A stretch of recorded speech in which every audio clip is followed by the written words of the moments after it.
સુરત શહેરમાં જાહેરમાં જન્મદિવસની ઉજવણી કરવા પર પોલીસ કમિશનર દ્વારા સખત પ્રતિબંધ મૂકવામાં આવ્યો છે. આ અંગે જાહેરનામું પણ બહાર પાડવામાં આવ્યું હતું અને છતાં પણ શહેરમાં પોતાની ભાઈગીરી અને વર્ચસ્વ બતાવવા માટે કેટલાક તત્વો કાયદાઓ હાથમાં લેતા અટકાતા નથી.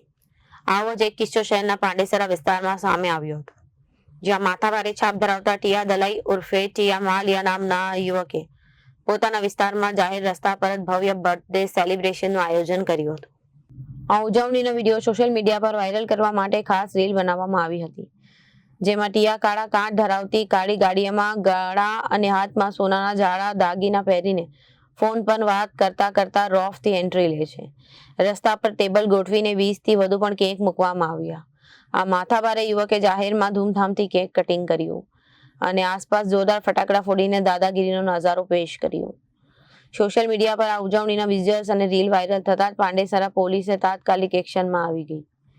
જાહેરનામાનો સરેઆમ ભંગ કરનાર અને રસ્તા પર આતંક મચાવનાર આ યુવકને પોલીસે ઝડપી પાડીને સીધો પોલીસ મથકે ઉપાડી આણ્યો.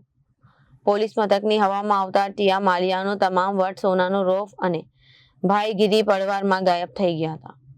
પોલીસ સ્ટેશન પહોંચેલા ટીયાએ હાથ જોડીને પોતાની ભૂલ સ્વીકારી હતી.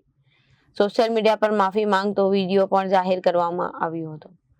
તેણે માફી માંગતા કહ્યું હતું કે જાહેરમાં કેક કાપવી અને ફટાકડા ફોડવા તે કાયદાકીય રીતે ખોટું છે. મેં ભૂલ કરી છે. હું બીજા લોકોને પણ કહેવા માંગુ છું કે આવી ભૂલ કોઈ ન કરતા. આમ કાયદાના शिकंजाમાં આવતા माथाभारे युवक ने अकड़ भांगी गई थी. मेरा नाम शिव शंकर है. मेरा बर्थडे था. मैं जाहिर में केक और फटाकड़ा फोड़ा था. वो गलत है. आप सभी को भी मैं ये बोलना चाहता हूँ कि ऐसा ना करें.